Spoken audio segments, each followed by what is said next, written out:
प्रियंका गांधी वाड्रा प्रधानमंत्री नरेंद्र मोदी को कटघरे में रखकर देश के किसानों और महिला पहलवानों को लेकर सवाल कर रही हैं। प्रियंका गांधी वाड्रा हरियाणा की राजनीतिक जमीन पर हैं और वहां पर वो सवाल कर रही हैं। उन्होंने कहा कि आज मैं अपनी बेटी के साथ आई हूं और वो कहती हैं, जानते हैं क्यों? क्योंकि मैंने देखा है कि किस तरह से एक गरीब की बेटी जिसे 103 बुखार है, बावजूद उसके वो ट्रेनिंग ले रही है, प्रशिक्षण ले रही है, वो पीछे नहीं हट रही है। मगर जब उस महिला पहलवान का उत्पीड़न हुआ तब प्रधानमंत्री ने खामोशी अख्तियार कर ली। बृजभूषण शरण सिंह के बेटे को टिकट तक दे दिया कैसरगंज से। प्रधानमंत्री नरेंद्र मोदी के दिल में उस महिला पहलवान के लिए दर्द क्यों नहीं है? भावुक होके प्रियंका गांधी वाड्रा किस तरह से अपनी बात रखती हैं, आइए सुनते हैं। मोदी जी कहते हैं महिलाओं के लिए आरक्षण लाए। कौन सा आरक्षण जो 10 सालों के लिए लागू नहीं होगा? और ये टीवी वाले, मीडिया वाले हार पहना रहे हैं मोदी जी को।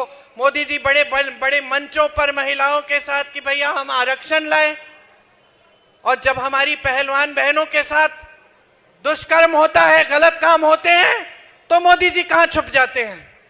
ओलंपिक की मेडल लाई तो मोदी जी ने चाय पे बुलाया, अपने घर बुलाया, फोटो खिंचवा दी, सारे टीवी ने दिखाया कि मोदी जी है तो मुमकिन है। मोदी जी नहीं होते तो हमें मेडल ही नहीं मिलता। और जब उसी महिला ने रो कर कहा कि मुझ पे अत्याचार हुआ है, मोदी जी मेरी बात सुन लीजिए। मुझे सबसे ज्यादा दुख पता है किस बात का हुआ? जब मैं उससे मिलने गई, जब वो धरना लगा रही थी, मैं उन लड़कियों से मिलने गई, उसने मुझे कहा कि दीदी मैंने सोचा था, मैंने देश को गर्वित किया है, देश के लिए इतना बड़ा मेडल लाई हूं, मैंने सोचा था कि अगर मैं सड़क पे बैठ जाऊंगी, मैं आंदोलन करूंगी, तो मेरी तो सुनवाई होगी। मुझे दुख इस बात का हुआ कि ये लड़की, इसने इतनी मेहनत की होगी। मैं जानती हूं, मेरी बेटी ने हरियाणा के लिए बास्केटबॉल खेला था, तो मैंने अपनी बेटी को एक गांव में, सोनीपत में किसी गांव में एक स्कूल था, उसमें कैंप में भेजा था। सर्दी का समय था। मेरी बेटी रोज शाम को मुझे फोन करती थी, रोती थी कि बहुत मुश्किल है मम्मी, बहुत मुश्किल है। और मैं उसको बताती थी, बेटा देखो गांव की लड़कियां कैसे मेहनत कर रही हैं। और उसने भी मेहनत की, प्रेरणा ली गांव की बच्चियों से, क्योंकि गांव की बच्चियों को हम देख देख के हमारी आंखों में आंसू आते थे। जब ये लोग नेशनल्स खेलने के लिए गए, जब ये नेशनल्स खेलने के लिए गए, तो सारी बच्चियां इकट्ठी गईं।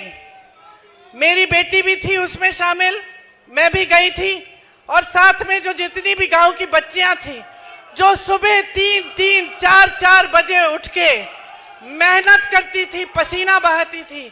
मुझे आज तक याद है उस टीम की जो कैप्टन थी, एक छोटी सी लड़की थी, इतनी सी 15 साल की लड़की, शायद राधिका नाम था उसका। उसको 103 बुखार था, उसको 103 बुखार था, लेकिन वो खेलती रही, खेलती रही, खेलती रही। मैं मां हूं, मैं मां हूं। मैंने कहा कि उसको रुकवा लो, आराम करा लो, कोई बात नहीं। वो बच्ची रुकी नहीं। इतनी मेहनत करती हैं आपकी बेटियां, और ओलंपिक में जाने के लिए कितनी मेहनत की होगी इस लड़की ने। नौजवान, इसकी उम्मीदें, इसकी आशाएं क्या होंगी, महत्वाकांक्षाएं क्या होंगी। और आज सड़क पे बैठी है, आप उनको घसीटवा रहे हो, अपने पुलिस वालों से लाते खिलवा रहे हो, और आपके पास 2 मिनट का समय नहीं है कि घर अब बुला लीजिए ना, अब रो रही है, अब बुला लीजिए, अब सुन लीजिए कि इसका दुख क्या है। ये है आज की राजनीति की परिस्थिति। ये है हमारे देश के सबसे बड़े पद पर आसीन हमारे महान नेता प्रधानमंत्री मोदी जी। ये है उनकी हमदर्दी आपके लिए। वो राजनीतिक जमीन पर थी, हरियाणा की राजनीतिक जमीन पर। वो हरियाणा जिसने महिला पहलवानों का संघर्ष देखा है और 600 किसानों की शहादत देखा है। प्रियंका गांधी कहती हैं, मजाल है प्रधानमंत्री नरेंद्र मोदी के आंख में आंसू का एक कतरा भी आ जाए। क्योंकि मैं आपको याद दिलाना चाहूंगा, जब पूर्व राज्यपाल सत्यपाल मलिक ने उनसे सवाल किया था 600 किसानों की शहादत पर, तब प्रधानमंत्री ने क्या कहा था? प्रधानमंत्री ने यही कहा था ना कि वो लोग मेरे लिए शहीद थोड़ा ना हुए हैं, दोस्तों, इस बयान को देखिए। यह है हरियाणा के पूर्व गृह मंत्री अनिल विज।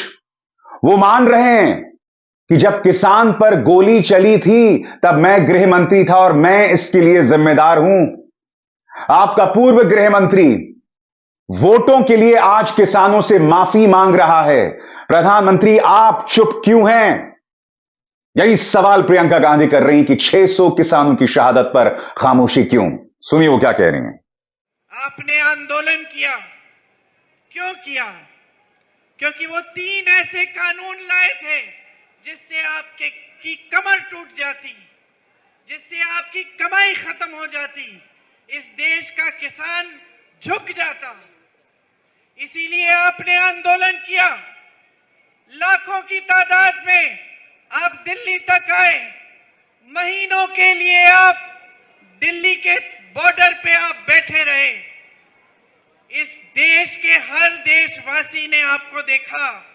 हर देशवासी के दिल में आपके लिए हमदर्दी जागी। आपके लिए कोई पानी लाया, कोई खाना लाया, कोई आपके साथ आकर बैठा। मुझे याद है दीपिंदर जी रोज रोज आपके आंदोलन में शामिल होते थे, आपके साथ आकर बैठते थे।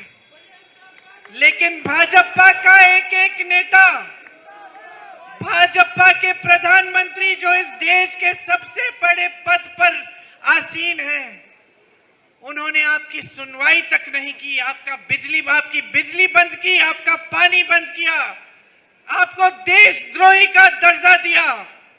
ये सारी मीडिया जो आपके सामने खड़ी है, जो आज बड़े बड़े खरबपतियों की है, इन्होंने आपको देशद्रोही कहा, आपके बारे में अपशब्द कहे, आपको आतंकवादी कहा।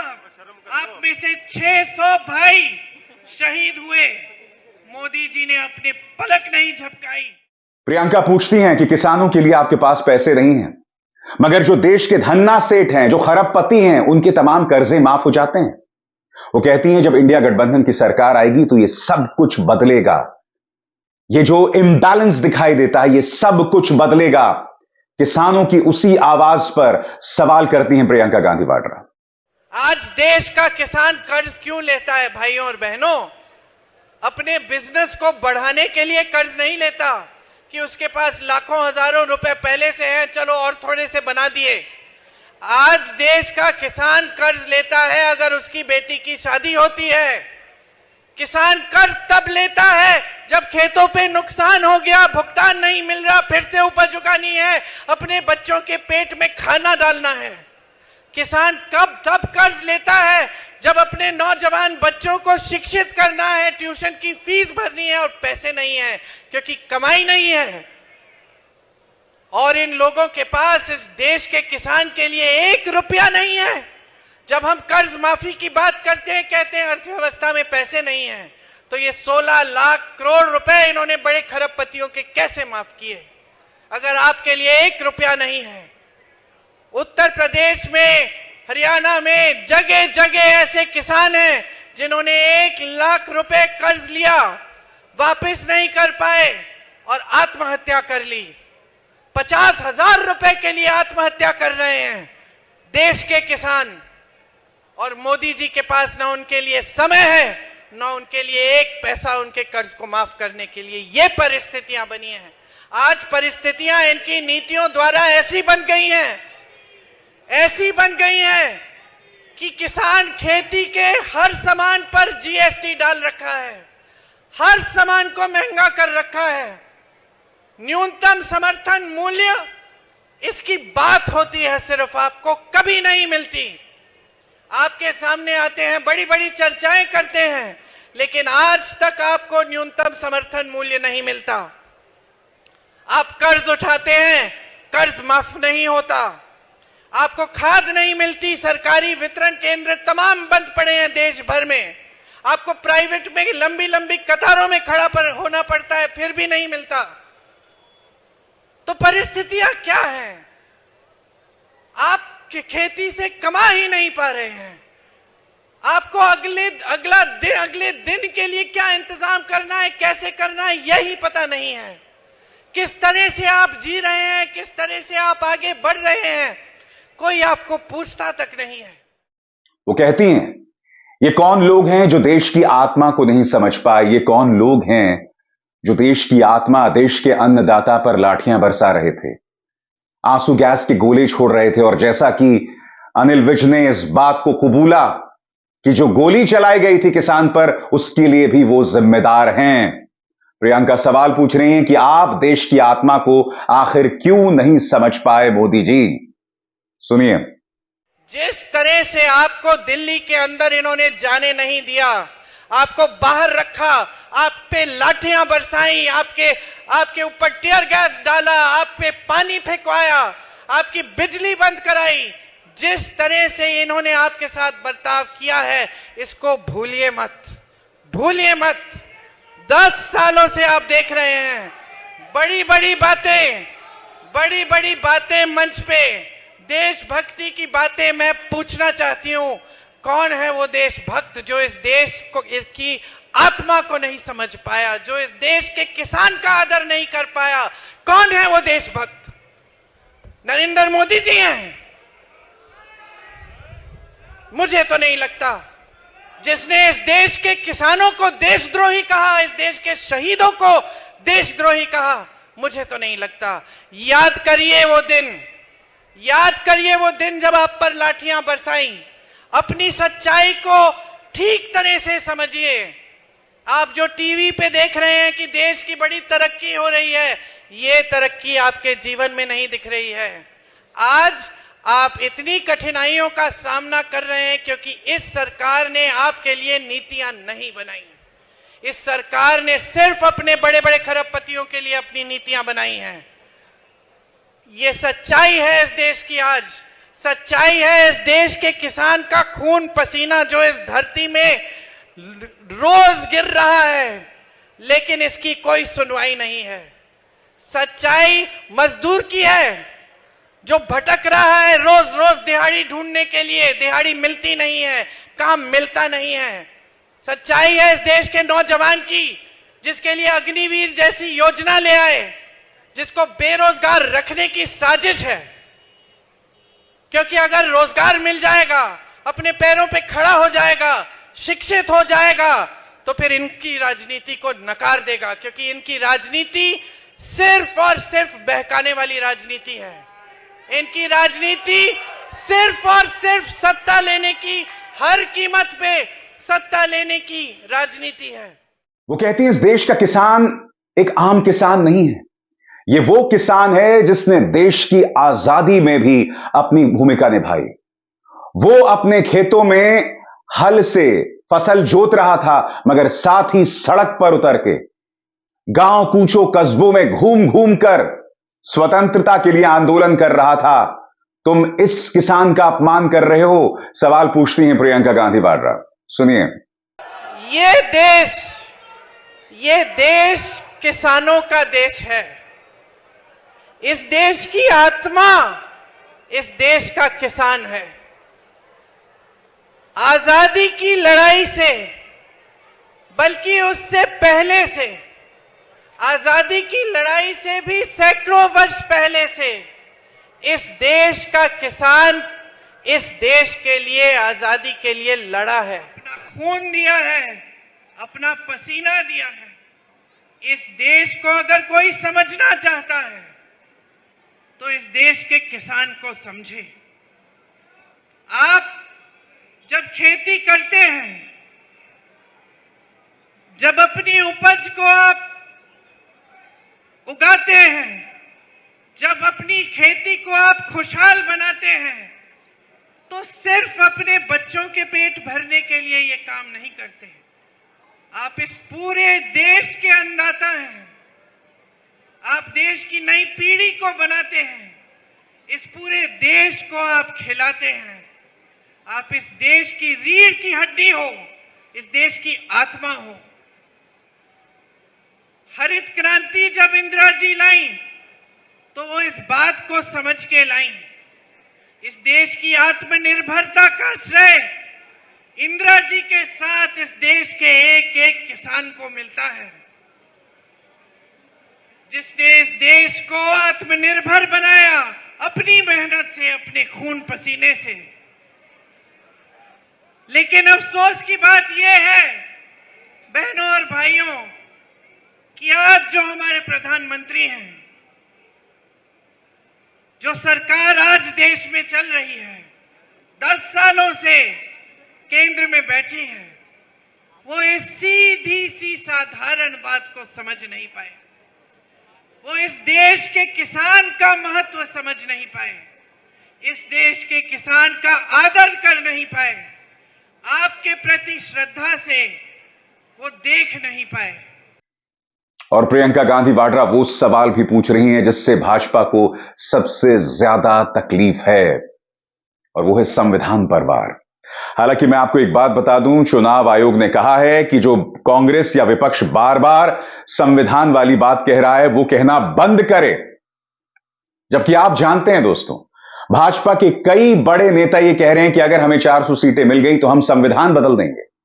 आप ये भी जानते हैं कि मुख्यमंत्री आदित्यनाथ के वेबसाइट में बाकायदा आरक्षण के विरोध में बातें कही गई हैं। ये मुद्दे तो सामने हैं ना, इसीलिए संविधान पर हमले की बात प्रियंका गांधी वाड्रा कर रही हैं। उन्हें चुनाव आयोग की परवाह नहीं है। सुनिए वो क्या कह रहे हैं। देखिए, आपने इनकी बातें सुन ली हैं। आज ये इतने अहंकारी हो गए हैं कि ये कह रहे हैं अगर हमें 400 सीटें मिलेंगी तो हम संविधान को बदल डालेंगे। ये कौन होते हैं संविधान को बदलने वाले? ये संविधान आपका है, ये संविधान इस देश का है, ये संविधान इस देश के किसानों, गरीबों, इस देश की हर वासी का है। इस संविधान पर आंच नहीं आने देंगे हम। इसीलिए आप समझ लीजिए, इन्होंने सिर्फ और सिर्फ 10 सालों में लोकतंत्र को कमजोर करने का काम किया है। हर स्तर पे न्यायपालिका को, मीडिया को, जहां जहां से लोकतंत्र मजबूत होता है, संसद को, हर जगह से इन्होंने कोशिश की है कि लोकतंत्र कमजोर हो जाए। अब ये आखिरी बात भी बोल दी इन्होंने कि इनको मौका मिले तो संविधान बदल देंगे। संविधान से आपको इस वोट का अधिकार मिलता है, आपको भोजन का अधिकार मिलता है, शिक्षा का अधिकार मिलता है, आरक्षण का अधिकार मिलता है। संविधान आपका सुरक्षा कवच है। समझ लीजिए गहराई से इस बात को, क्योंकि इनका कोई भरोसा नहीं है। जो किसानों पर इस तरह से वार कर सकता है, जो वार इन्होंने 10 सालों से किया है, वो कुछ भी कर सकता है। इन पे भरोसा नहीं कर सकते। तो जैसे कि मैं लगातार बताता रहा हूं, प्रियंका गांधी वाड्रा जो हैं वो अपने इमोशनल भाषणों के जरिए जिस तरह से संवाद वो कायम करती हैं जनता के साथ, जिस तरह से वो भीड़ में बैठे एक एक व्यक्ति की आंखों में आंख डालकर उनके मुद्दों की बात कर रहे हैं, उसका असर जनता पर तो दिख रहा है। मगर सवाल वही है दोस्तों कि क्या इसका परिणाम हम 4 जून को देखेंगे? और यह सवाल इसलिए किया जा रहा है दोस्तों क्योंकि प्रियंका को लेकर उत्सुकता तो है। सहारनपुर से लेके झारखंड से लेके महाराष्ट्र तक बड़ा प्रश्न ये, क्या ये वोटों में तब्दील होगा? इंतजार उसी लम्हे का है दोस्तों। अभिसार शर्मा को दीजिए इजाजत। नमस्कार। स्वतंत्र और आजाद पत्रकारिता का समर्थन कीजिए, सच में मेरा साथी बनिए। बहुत आसान है दोस्तों, इस ज्वाइन बटन को दबाइए और आपके सामने आएंगे ये 3 विकल्प। इनमें से एक चुनिए और सच के इस सफर में मेरा साथी बनिए।